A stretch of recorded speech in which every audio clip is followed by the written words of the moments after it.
हाय, आपके साथ मैं हूँ Surabhi Sharma. India TV YouTube channel subscribe करिए, बेल आइकन दबाएं। अब जरा महाराष्ट्र की बात करते हैं। यहाँ बारिश, बाढ़ और लैंडस्लाइड से 113 लोगों की मौत हो चुकी है। सतारा से लेकर सांगली तक और रायगढ़ से लेकर रत्नागिरी तक महाराष्ट्र के 14 डिस्ट्रिक्ट्स बाढ़ में डूबे हुए हैं। आर्मी और एनडीआरएफ की टीमें लोगों तक पहुंचने की कोशिश कर रही हैं, लेकिन सबसे बड़ी परेशानी यह है कि शहरों में घुसा कैसे जाए। पानी के सैलाब ने सांगली जैसे शहर को पूरी तरह से घेर कर रखा है, लेकिन इंडिया टीवी के रिपोर्टर अपनी जान खतरे में डालकर इस शहर में दाखिल हो चुके हैं ताकि सरकार और सिस्टम को सांगली का हाल बता सके। रत्नागिरी से लेकर रायगढ़ और सतारा से लेकर सांगली तक महाराष्ट्र पानी में डूबा हुआ है। हालत यह है कि कहीं मलबे में अपनों को आखिरी बार देखने की आस है, तो कहीं पानी में डूबे इलाकों में सुरक्षित जगह की तलाश है। महाराष्ट्र के कोंकण रीजन में आए बारिश और बाढ़ के सैलाब में सब कुछ बह गया। सबसे पहले महाराष्ट्र के उन इलाकों को देखिए जहां भारी बारिश से आई तबाही ने पूरे इलाके को पानी से बंधक बना लिया है। इनमें रायगढ़, महाड़, महाबलेश्वर, चिपलून, सतारा, रत्नागिरी, कोल्हापुर और सांगली है। भारी बारिश से शहर से लेकर गांव तक सब दरिया बन गए हैं। ये सांगली का एक रिहायशी इलाका है जहां सड़कों पर इतना पानी है कि शहर में आने जाने के सारे रास्ते कट चुके हैं। जहां तक आपकी नजर जाएगी वहां तक पानी ही पानी। सांगली इस वक्त किन हालातों से गुजर रहा है, ये दिखाने के लिए हम सांगली की तरफ बढ़ रहे हैं। ये सांगली इस्लामपुर हाईवे है और पूरी तरीके से जलमग्न है। हमारी तस्वीर देखकर आपको अंदाजा होगा कि इन इलाकों का इस वक्त क्या हाल है। आपको दूसरी तरफ अगर मैं तस्वीर दिखा दूं तो पानी का वेग, प्रवाह इतना तेज है मानो कोई नदी बह रही हो, अपने पूरे आवेग में नदी बह रही हो। इस तरीके का प्रवाह जो है वो यहाँ पर देखने को मिल रहा है। सांगली के लोग कौन सी तकलीफ झेल रहे हैं, किस तरीके की तकलीफ झेल रहे हैं, ये हम बताने के लिए सांगली की ओर बढ़ रहे हैं। हाईवे बंद है, यही वजह है कि इस बाढ़ के पानी से होके गुजर रहे हैं। उन लोगों तक पहुंचना है जो इस वक्त परेशानी में हैं, जिन्हें मदद की ज़रूरत है। उनकी बात अथॉरिटीज़ तक पहुंचानी है, सरकार तक पहुंचानी है ताकि उनको मदद मिल सके। इस वक्त चारों तरफ सिर्फ पानी ही पानी है। गन्ने के खेत डूबे हैं, घर डूबे हैं, आसपास के जो फार्म हाउस हैं वो डूबे हैं। भारतीय सेना की टीम बमुश्किल सांगली शहर के अंदर पहुंच पाई है, मदद करने की कोशिश कर रही है, लेकिन जिन लोगों तक मदद नहीं पहुंच रही है उन लोगों तक हम पहुंचेंगे और लोग अथॉरिटीज़ को बताने की कोशिश करेंगे कि आखिर परेशानी कहाँ है और कितनी है। यहाँ इस वक्त चलना मुश्किल हो रहा है क्योंकि पानी का प्रवाह जो है, पानी का वेग जो है वो बहुत तेज है। अगर सड़क की दूसरी तरफ कोई चले तो शायद वो बह भी सकता है, इसलिए हमने सड़क के इस तरफ का रुख किया है और कोशिश कर रहे हैं कि हम आगे बढ़े। पानी में डूबे सांगली को बचाने के लिए भारतीय सेना के जवान भेजे गए हैं जो पूरे इलाके में रेस्क्यू ऑपरेशन चला रहे हैं। पानी से घिरी रिहायशी इलाकों में नाव के जरिए लोगों को बचाकर सुरक्षित इलाकों तक पहुंचाया जा रहा है। पिछले कई दिनों की बारिश में सांगली और आसपास के इलाकों से 78,000 से ज्यादा लोगों को बचाया गया है। हैरानी की बात यह है कि कोंकण के दूसरे इलाकों की तुलना में सांगली में बारिश कम हुई है, लेकिन इसके बावजूद हालात बाढ़ जैसे पैदा हो गए हैं। पिछले 10 दिनों की बारिश से समझिए कि महाराष्ट्र में सैलाब क्यों आया है।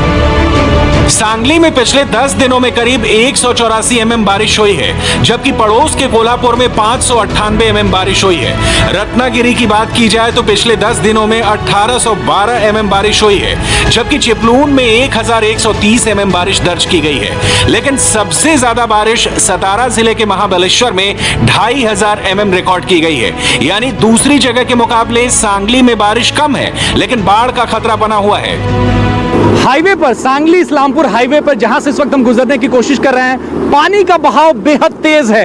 यही वजह है कि हमें इस वक्त ट्रैक्टर के जो चालक हैं उन्होंने कहा है कि आप ट्रैक्टर के ट्रॉली में आप बैठ जाएं क्योंकि यहाँ पर खतरा ज्यादा है और इसी खतरे को देखते हुए इस हाईवे को फिलहाल बंद किया गया है। ये देखिए किस तरीके से यहाँ पे पानी का बहाव है, पानी का बहाव बहुत ज्यादा तेज है।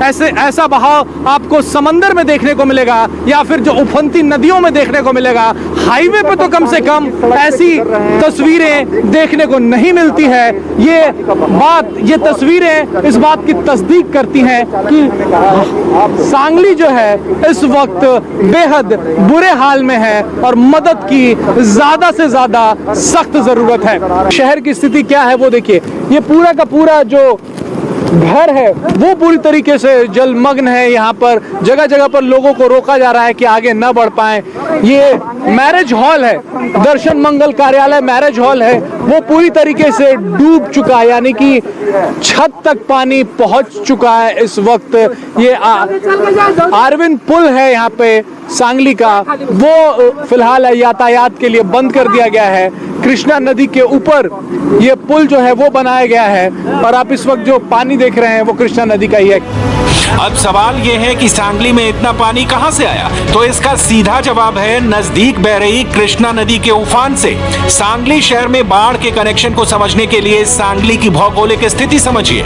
पहाड़ी इलाकों से बहती हुई कृष्णा नदी सांगली शहर के ठीक ऊपर से आती हुई शहर के बगल से होकर गुजरती है, लेकिन ऊपरी हिस्से में भारी बारिश और डैम में पानी छोड़े जाने की वजह से नदी का पानी सीधे शहर में घुस जाता है, जिससे बाढ़ के हालात पैदा हो जाते हैं। इस बार भी ठीक ऐसा ही हुआ।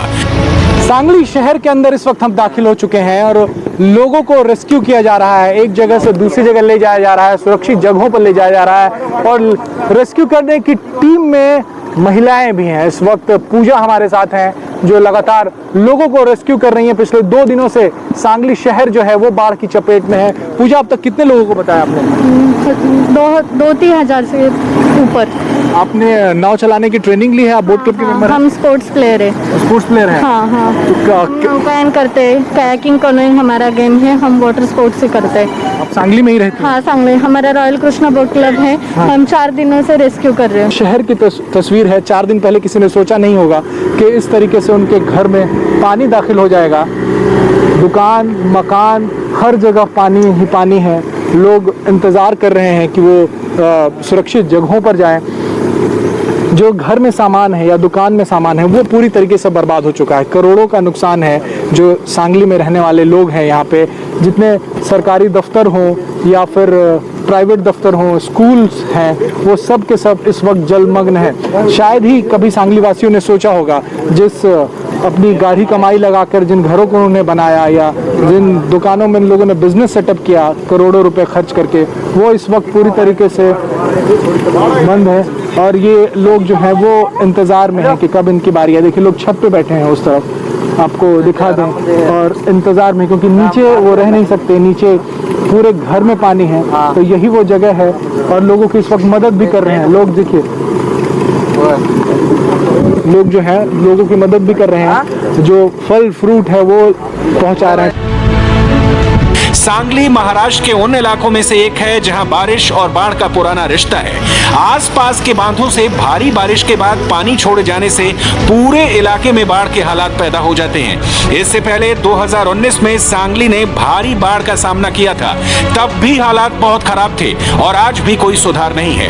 पूरे इलाके में ऐसी कोई जगह नहीं बची जो पानी में डूबी हुई ना हो। मकान, दुकान, कार, बाजार सब बाढ़ में डूब चुके हैं। शहर की सड़कें हों या गांव की पगडंडी, सब के सब दरिया बन गए हैं। पूरे इलाके में आर्मी और एनडीआरएफ टीमें रेस्क्यू ऑपरेशन चला रही हैं। जो लोग पानी भरे होने की वजह से फंस गए हैं उन्हें सुरक्षित इलाकों में पहुंचाया जा रहा है। पानी के लेवल को बढ़ता देख लोग मकानों की छतों पर पहुंच गए हैं, लेकिन समस्या ये है कि बारिश के दौरान छत भी सुरक्षित स्थान नहीं है। तस्वीरों को देखकर साफ है कि सांगली के लोग पानी से घिर चुके हैं और बाढ़ के सामने बंधक बन चुके हैं। भारतीय सेना इस वक्त सांगली में मौजूद है और जो लोग परेशानी में हैं उनको सुरक्षित जगहों पर ले जाया जा रहा है। इस वक्त भारतीय सेना की एक टुकड़ी के साथ हम मौजूद हैं। महार रेजिमेंट्स और द बॉम्बे सेपर्स की ये टुकड़ी है और इस वक्त सांगली के उन इलाकों में जा रही है जहां पर मदद की दरकार है। इस वक्त एक महिला जो बीमार है, उन्हें वहां से निकालकर अस्पताल पहुंचाने की कोशिश करेगी भारतीय सेना। इस वक्त बोट में सेना की टुकड़ी है और पिछले कई घंटों से लगातार सेना ने कई लोगों को बचाया है। सांगली में बाढ़ का कहर है तो रायगढ़ में तलाई गांव पूरी तरह खत्म हो चुका है। भारी बारिश से पहाड़ टूटने की घटना के बाद अब भी मलबे से लाशें निकाली जा रही हैं। 52 लोग मारे जा चुके हैं और 53 लोगों की तलाश जारी है। 72 घंटे से ज्यादा का वक्त बीत चुका है, इसलिए मलबे में किसी के जिंदा रहने की उम्मीद भी खत्म होती जा रही है। मारे गए लोगों के परिवार वालों को महाराष्ट्र सरकार 5 लाख रुपए के मुआवजे का ऐलान कर चुकी है। अब केंद्र सरकार की तरफ से गांव को फिर बनाने और बसाने का भरोसा दिया गया है। इस पूरे परिसर में करीब 15 से 20 फीट तक मलबा दलदल में तब्दील हुआ है। जिस जगह हम खड़े हैं यहाँ पर भी कम से कम 15 से 20 फीट नीचे मिट्टी होगी, दलदल होगा और इसी दलदल से गुजरते हुए जो रेस्क्यू टीम है वो आगे बढ़ रही है। यहाँ पर आप देखिए ये दलदल इस तरह से पूरे परिसर में फैला हुआ है। रेस्क्यू टीम का कहना है कि जब पहाड़ टूटा उस दौरान बड़े बड़े चट्टानों के साथ साथ हजारों टन मिट्टी पानी के तेज बहाव के साथ इस जगह आ गिरी। रायगढ़ जिले में आए सैलाब ने सबसे ज्यादा नुकसान पहुंचाया है। पानी ने किस तरह तबाही मचाई है उसके सबूत अब भी मौजूद हैं। तस्वीरें बता रही हैं कि पानी के सैलाब ने किस तरह तांडव मचाया होगा। सावित्री नदी में आए बाढ़ का पानी तो महाड़ से निकल गया है, लेकिन जाते जाते वो पीछे छोड़ गया है तबाही के निशान। इस वक्त हम हैं महाड़ शहर के हाईवे पॉइंट इलाके में।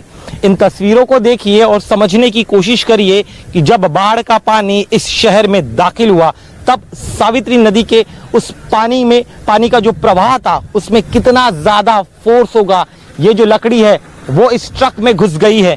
स्थानीय लोग बताते हैं कि बाढ़ के पानी के साथ इसी तरह से बड़ी बड़ी लकड़ियां भी बहकर आ रही थी और इन लकड़ियों के चपेट में जितनी गाड़ियां आई वो क्षतिग्रस्त हो गई। सामने आप इस टैंकर को देखिए, ये टैंकर इस ट्रक पर चढ़ गया है और पानी निकलने के बावजूद अब तक इस टैंकर को यहां से हटाया नहीं जा सका है। टैंकर बहुत ज्यादा वजनदार होते हैं। अब इतना वजनदार टैंकर अगर दूसरे ट्रक पर चढ़ जा रहा है तो इससे आप सोच सकते हैं कि उस समय पानी में फोर्स कितना होगा।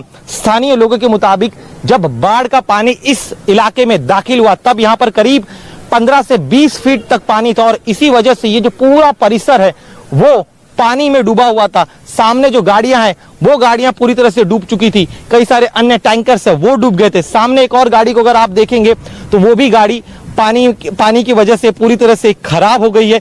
इलेक्ट्रिक पोल्स थे वो उखड़ गए हैं और इसके अलावा यहाँ पर जो लोग थे वो अपनी जान बचाने के लिए अपने घरों के छत पर चले गए। कुछ लोगों ने टेरेस पर वक्त बिताया। यहाँ पर देखिए एक कंस्ट्रक्शन के काम में इस्तेमाल होने वाली एक गाड़ी है, ये पूरी तरह से टूट गई है। इसके अलावा यहाँ पर एक बड़ी गाड़ी है, वो बड़ी गाड़ी भी टूटी हुई है। सामने आप इलेक्ट्रिक पोल देखिए, यहाँ पर इलेक्ट्रिक पोल साथ में टेलीफोन के जो पोल है वो क्षतिग्रस्त हो गए, अब तक इन्हें बनाया नहीं जा सका है। इसके अलावा इस बड़ी गाड़ी को देखिए और समझने की कोशिश करिए कि किस तरह से जब सावित्री नदी के साथ इस तरह से जो बड़ी बड़ी लकड़ियां हैं वो बहकर आई और सीधे इस गाड़ी के नीचे चली गई और इतनी बड़ी गाड़ी है वो पलट गई है।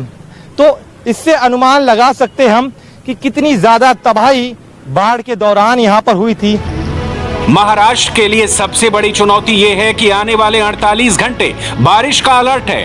कोंकण इलाका रेड अलर्ट पर है और मुंबई ऑरेंज अलर्ट पर। बारिश का दौर अभी जारी है, इसलिए सैलाब का खतरा अब भी बना हुआ है। और कारगिल शहीदों को श्रद्धांजलि, द्रास के शहीद मेमोरियल की तस्वीरें ब्रेक के बाद।